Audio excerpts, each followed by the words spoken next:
What's up, Snackcast? What's going on, people? Welcome back. Yeah, man. So we are continuing on our vitamins and deficiencies mini-series. Gosh, the more I look at these, the more it's like they're just common sense. Common sense, but it's funny you say that because the angle that I keep kind of circling back to is the lack of education by anyone we're supposed to look to for assistance in this. And there are severe deficiencies that exist in the vitamin. I mean, and if you go by the recommended daily allowances of these, we talked about it a lot Right. with vitamin C. Right. But the recommended daily allowances of these isn't anywhere close to where they should be. Right. I mean, And we don't talk about it. And there's so many things. So I know you and I took different paths of research on this one, so it'll be interesting. But I found a... so be clear, we're talking about vitamin D today. Oh, yes. I'm sorry. Yes, vitamin D. I found, I don't know what you call them, articles. The National Library of Medicine, they will fund these papers, articles, whatever. And I found one, it was published June of this year. So it's brand new, very recent, right? And one quote that they started the article with, vitamin D deficiency is a global public health issue. Holy cow. Right. No one talks about it, though. Right. You know, Yeah, so there's no money in it. so enlighten us. Why do we need vitamin D? Well, it's good for, obviously, it's good for bone health, which has been preached to you for years by the milk and dairy companies, right? Yep. But more than that, it's used in hundreds of processes throughout the body. Yep. Like a vitamin D deficiency is right up there with a vitamin C deficiency. It helps, right? Because what I read, and I forget all Muscles. the calcium, magnesium, there was all of these other vitamins or nutrients that we can't absorb without Vitamin D. vitamin D helping. It's a basic building block, right? Right. So, yeah, but there is essentially what I read was there's two different types, right? Vitamin D2 and then vitamin D3. Vitamin D2 you cannot get without a prescription.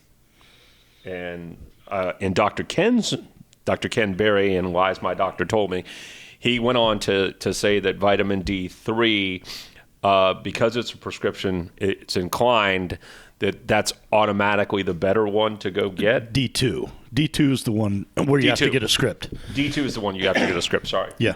Good correction. But he said that's the one that everybody assumes is the better one, and he said not so fast, my friend. Right. Well, you can't pay a commission on over the counter. What? You can't pay a commission on over the counter. Right. So which one? It's D3 is the one. D3 is the one that you want to get. And that was because of absorption, right? Right. We get better rates of absorption. And you often have to take it with an oil or get the pill that comes with an oil in it, something that provides. Or eat a lot of fat. Or eat a lot of fat. Yeah. Which we don't tend to do anymore. Well, as a society, you're correct. So some of the numbers I think that they referenced was 35%. So there were two. There's deficient, and then there's, I forget the other word, but compromised. Like deficient, you're in bad shape. But then there's the you're okay, but you're not getting enough category, right? The bad shape category, deficient, is 35% of American adults on average Are in bad shape. are deficient, and it gets worse depending on race, age bracket, Location's got to matter, right? Because location. Absolutely. Obviously, the closer we get to the equator, the more vitamin D you actually get from the sun. Right. Wait, what did he say? He said, Dr. Ken said, if you drew a line from LA to Atlanta, anything north of that, you're probably not going to get enough vitamin D from the sun. Anywhere south of that, you are. Obviously, how often he mentioned, sorry to our Norwegian folks, they can be out in the sun all day long in a bikini. They have to supplement it. They have to supplement. Yeah, that makes sense, because this goes on to say that American elderly is 61% deficient. The bad block, completely deficient, 61%. That's insane. And I assume a lot of that is less active, probably diet related. In fact, they went into, what are the causes of vitamin D deficiency, right? Decreased dietary intake, or eating like crap. Decreased sun exposure.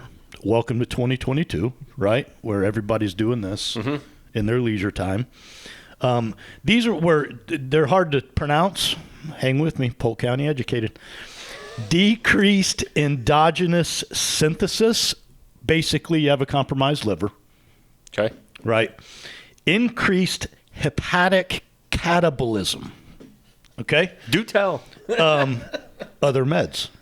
Other meds that you're taking are screwing with your ability to metabolize vitamin D. Yep. Right? Yep. That's a great word. Hepatic catabolism. And obviously we're not getting D from foods. I mean, we talked about the Inuit tribe over and over and over again. A lot of these people live in the North Pole or the South Pole regions, right? And they're covered up 99% of the time because it's cold. How are they getting vitamin D? I did a Google Map street view of Greenland. That is a barren wasteland.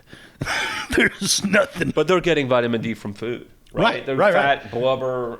Right. But fat is bad for you. Natural fats are awesome for you, right? It's the ones that come out of a lab that are soybean oil cleaned in a Drano. Yep. Okay. Sorry, I didn't mean to derail you. Right. Well, I was just, those are the primary causes, and it makes sense. Diet, sun exposure, other medications, or maybe you have a compromised liver from excessive drinking or whatever. Because I guess the liver plays a large role in, I don't know. I'm not a doctor. But I play one on TV. Right. So, all right, if you're going to supplement, if you're north of the LA-Atlanta line, or you're just like, screw it, I ain't going outside, how much do you take? It just depends. I mean, where are your levels? Dr. Ken mentioned, go find someone, a good doctor that you're going to work with. They'll take the levels for you, and then from there they can help you. Quest Diagnostics. From there, they can help you identify what you need to take. He said most Americans can take 4,000 IUs per day.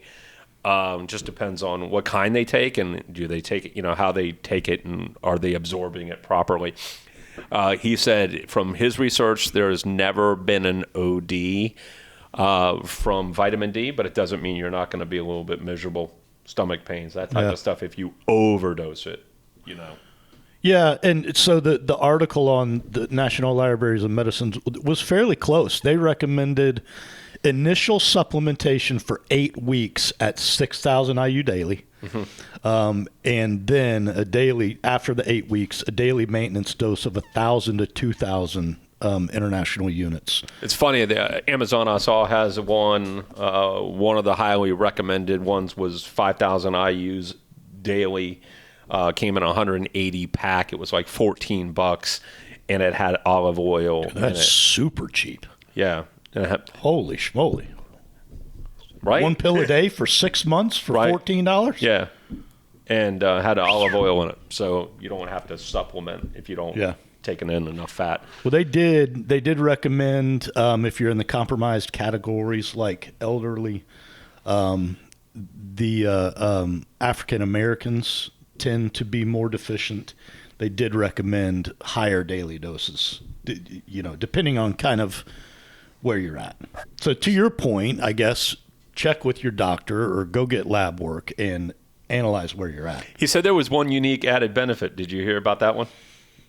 The belly fat? No, let's hear it. So they were doing a vitamin D controlled study.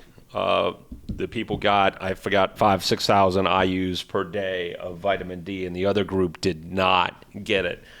And the other group, or the group that took the vitamin D daily, had reduced belly fat as opposed to the control group that didn't get vitamin D. Specifically belly fat. Specifically belly fat. So he said more studies need to be done, but there's a unique correlation here between getting vitamin D and reduction. I mean, it's a correlation. It's not right. They didn't go on random to do it, whatever. But it was a significant amount of reduction in belly fat. You have to wonder, that's almost similar to the placebo, right? Placebo effect of you're on a vitamin, you're probably generally going to feel better.